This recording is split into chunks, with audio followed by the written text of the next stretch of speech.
Hello. Welcome to this dialogue on race, a black man and a white man talking about race in America. I'm Eugene Taylor Sutton. I'm Bishop of the Episcopal Diocese of Maryland, and we are taping here at the Cathedral of the Incarnation in Baltimore, Maryland. I'd like to introduce my friend, Rowan. Ford is a man of faith. He's a member of St. Anne's Episcopal Church in Annapolis, Maryland, and he has been a reporter. He was a reporter for over 20 years. One of his first stories was the integration of the University of Mississippi, and he covered that. He was then a Pentagon correspondent for NBC News, and he's a member of the International Dialogue Institute that does conflict resolution all around the world, and he also does a lot of prison ministry in this area, Maryland, Virginia, and thereabouts, for the Kairos Ministries. Ford, thank you for this. It's my pleasure to be here. Thank you very much, Bishop. Well, Ford, we're in a difficult situation right now. We're in a tough spot in America. We have been all over ever since the beginning of this nation, of course, 400 years ago. But in the last couple of weeks especially, we've seen, even in the midst of this COVID-19 epidemic, outbursts of racial injustices, from the shooting of a jogger in Brunswick, Georgia, to a black bird watcher in Central Park, New York, having the police called on him by a white woman saying that he's threatening her, and he wasn't. But then, of course, several days ago, with the death in Minneapolis, was a policeman having his knee on the neck of a man and killing him, while three other officers stood on. And we're heartsick about this. When I called you yesterday, I said, Ford, I want to talk about race with you. And as soon as I called, you said, whatever it is, Bishop, yes. Why did you say yes? Well, actually, I was thinking about this before the phone rang. If there was anything I could do to help Bishop Sutton, because you have a reputation as a peacemaker here in Baltimore, and all the kinds of stuff you've done on racial reconciliation, and as I was thinking this, what can I do? The phone rang and it was you. So I said, now I know what I'm going to do, and it's here right now. That's right. It's a tough time. It's a tough time. Well, one of the things, of course, that's very important now is how can people who have various views on race in America, how can they get together and talk to each other? And I know you do a lot about listening all over the world. Well, because it's conflict resolution starts with listening. And for example, even in prison, in the Kairos prison ministry, it's a listen ministry. Listen, love. You don't learn anything unless you listen. We all grow up with prejudices. Everybody has prejudices in this world. In fact, some of my colleagues with the International Dialogue Initiative believe that trauma is carried over from generation to generation. And the transgenerational transmission of trauma is one of the things that underlies things like racism and religious violence. These things are things we don't recognize because it's so deeply embedded almost in our DNA about the things that afflicted us. And so hundreds of years ago, slavery, that's not over yet. The impact of that is still happening. And the impact on white people is still happening. And I wonder, that's what gives rise to what we call implicit bias. Yes. And that all of us have biases, and we don't recognize that we have it. I like to say in America, we swim in an ocean of racism. And just as a fish doesn't know it's wet, an American doesn't know that she or he is racist. And let me tell you, I grew up in New Orleans. Racism was like the humidity. All the time there, you were always sweating, and it was just everything. I grew up in an all-white school. I was 18 years old when I first ate in a restaurant with a black person. Okay? Yeah. Now I'm 77 now. So it was a while back. But it didn't go away overnight, and it still hasn't gone away. Racism is a very persistent problem. And I've kind of wondered, I mean, how do you feel as a black man? How do you feel about racism as a black man? Ford, I got to tell you the truth. I'm enraged. I'm full of anger about this. And it took me a while to really get in touch on a conscious level, the anger that I feel inside. I'm a fortunate man. I have a good job. I work for a good diocese. I have a good family and friends on every time. And most of my friends, as you can imagine, being an Episcopal priest and bishop, most of my friends are white. My anger is so much right now, it's hard for me to not be angry at white people. And that anger is because here we go again. Why does this keep happening? Why do we keep coming up with ways to remind black people, you're less than, you're less than. I can put a knee on your neck. I can call the police on you. I can stop you when you're jogging. I can pull out a gun. And even though we say all lives matter, African Americans know, no, our lives don't matter as much. And I'm enraged about that. And that sounds to me like a normal reaction from someone that's been oppressed. If we don't listen to that view and don't recognize what it is, we won't recognize the way that listening can help us. Because let me tell you my story. I grew up in New Orleans, all white, just go with the flow. In the second grade, the teacher asked us, this school, who would you vote for, Eisenhower or Stevenson? That was in '52, okay? I'm in the second grade, and it's the first time anybody had ever asked me my opinion on anything. So I ran up to talk to this cook, who was one of the few black people in the whole area, in the school. And everybody else was mean and nasty, and she was the nicest person. All the boys loved Octavia. And I have to apologize, I do not know her last name. Octavia, I said, who are you going to vote for? And she started to cry. She started to weep. And she told me they don't let colored people vote in Louisiana. And I'm still outraged about that, because she was a nice person. And so that began my career of listening. Well, shut up and listen. it was an author, David Spangler, he once said, listening is the art of taking on the skin of another and wearing it for a while as if it were your own. You know what I'd like to do?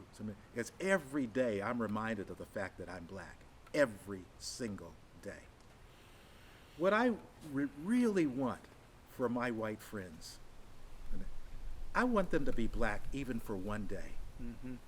I want them to wear this skin for a day so they know how it feels to walk into a store, to go into a room, to walk down the street, to jog, to be anywhere, and when the majority population is there, you just know in your heart you're not wanted. You're not wanted there. To live in my skin, but what's it like to live in your skin? How does it feel to be white right now in America? Well, I'm ashamed. I'm ashamed of what some of my white brethren are doing to make this situation even worse, and blaming the victims, the black people, for their outrage, an understandable thing. I will tell you though, when I was a kid, trying to live as liberated from racism was not easy. I remember a year or so after Octavia had clued me in, I remember going on a bus and deciding, they had these little signs in the bus, colored patrons behind this sign. And I went and sat in the back of the bus, trying that out. The bus driver came back, grabbed me, kicked me off the bus, and I had to walk a mile home. Not a long mile, but a way to think about it. And when I told Octavia the next day, you know what she said? She said, if you'd been a black boy, you'd have been arrested. You'd be in jail. And so my first lesson in white privilege. Oh, yeah. Well, I like to walk a lot. I walk around Baltimore. And my wife doesn't like it sometimes because she knows what can happen out there. And I have a feeling if I'm stopped, they'll recognize who I am, and I'm probably not up to no good. But there are no guarantees on that. But there it is. When I look at what's happening now with all of this, all around the world right now, literally around the world, as we speak now, people are out in the streets. They're out in the streets in at least 22 cities in America right now.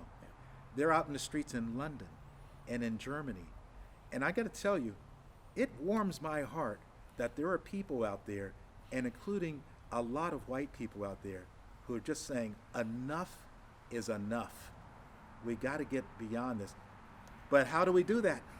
Well, the second part of this, after the listening part, which is really an important thing, is identifying the fact that you're uncomfortable listening, and identifying the idea that you really don't want to hear what you're seeing on TV. Yes. With all this, the disaster and all this business with the burning and the looting and crap like that.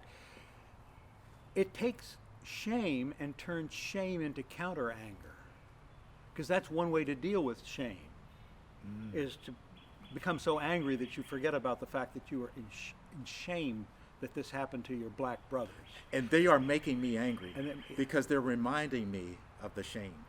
Absolutely. So the next step after that is to forgive, and this is where the message of the Bible comes in.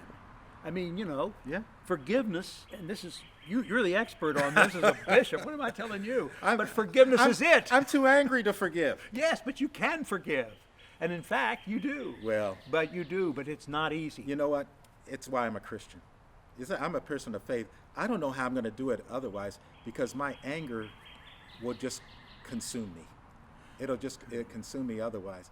And so, I was thinking of when Jesus said in the gospel lessons that many of us heard recently in John the 20th chapter, after his resurrection, he appeared before his disciples in that room where they locked the doors for the fear of the religious authorities. Yep. Jesus comes in, first words out of Jesus' mouth, peace be with you. 2 times, 3 times, he says that in the whole chapter. And I'm just thinking, he's saying that to the disciples, but I wonder how much Jesus was saying that also to himself. You know why? This was the first time he had seen those disciples who betrayed him. They all ran in fear. They ran from him. They left him in fear, and he was strung up. He was wounded, and he died an excruciating death. And the first words out of his mouth when he sees those very ones is peace. I think he was also saying it for himself. And then he followed that up with, if you forgive the sins of any, they are forgiven. But if you retain the sins of any, they are retained. This is how I want to live. If I can forgive the sin of racism, it's forgiven. I don't have to be consumed by it. But if I retain that sin, if I retain the anger, I need to be angry for a while, because anger, by the way, who was it? David White, the poet, said that anger is the deepest form of compassion. It's the purest form of care. I love this country, and I also hate it. I do, and I love it. I'm proud to be an American. I love this country, and my people, African Americans, I say are the most patriotic that this nation ever known. We fought for this country in the Civil War, in World War II, in the Korean War. We fought for this country when this country didn't fight for us. We love it, and we love it enough to be angry at it. Well, and I understand that completely, and you're entitled to being angry. The question is, what do you do next? And that's why the gospel lesson you're talking about is important, because the way those sins are retained is they stay inside the person who's angry, I think and you're you right. don't get out of it. You can't get beyond it. I know. So listening is a first step. The second step is identifying the shame and working around that to the point where you forgive. Because if you don't, and I meet these people in prison that can't forgive themselves for screwing up their lives and ruining their families and all the rest of that stuff. God's forgiven them. Yeah. They've got to forgive themselves to be liberated from these feelings. So they haven't forgiven themselves for the implicit biases and the bigotry, and so it internalizes into anger directed inward and outward. And before you know it, you have a knee on somebody's neck. And it's the Or you have a self-destructiveness gun. too. Self-destructiveness and And the it's, destructiveness of others. So listening, and then Forgiving. forgiving. But forgiveness is an early step in reconciliation, because Well- reconciliation is it's a lot of work. But But it's got to begin with forgiving, because as Archbishop Tutu said in South Africa, if there's no forgiveness, there's no future. Well, he said that, and I remember when you invited him here to Baltimore, Yeah. I asked him about the truth and reconciliation process, and he said, well, it was long on truth, but the forgiveness and reconciliation came much later. It is a process. Yes. But the first part of that process, the first most important part of that process, is to empathize with others, so that I can understand what you're telling me, and I can't get offended or anything because you're angry. I Yeah. understand why you're Yeah. angry. But I've been through it in the prison ministry. I've seen it over and over again. If you can finally get past that, then reconciliation is possible. This is the Christian message. That's right. That reconciliation works and forgiveness is essential for it. It is essential, and reconciliation is that hard work. It's that work of continuing to say, I got to reach out, I got to repair what's broken here. And it's going to take all of us to do it. And It's going to take white people to repair this. It's going to take black people to repair it, brown and yellow and red. We've all got to come together and work at this thing. No one of us can do it alone, but all of us have to be able to look inside and say, what can I do?